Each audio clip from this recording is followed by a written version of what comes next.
Hello and welcome. This is called How to Make Nestea Original Lemon Iced Tea Lemon Lime. First thing you gotta do is you get the spoon of the iced tea mix and you put water in here. Then after that, you open up this lemon lime carbonated water and you pour it into this cup. By the way, this is carbonated, so as you know.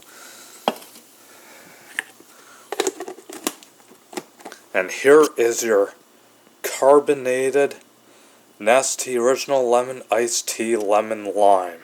Enjoy it, have fun with it, drink it, and see you soon. Thank you for watching, folks.